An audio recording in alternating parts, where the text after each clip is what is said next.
In this video, I will tell you how you can see memories on Facebook. Open www.facebook.com. Doing so will open your news feed if you're already logged into Facebook. Click See More. At the bottom of your Facebook sidebar,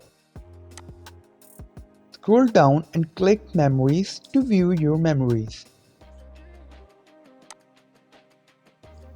Scroll down through your memories.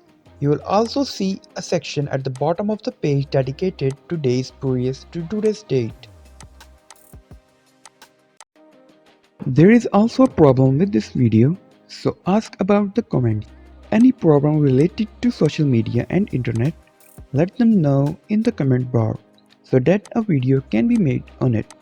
Please like this video and subscribe our channel and press the bell icon for any updates.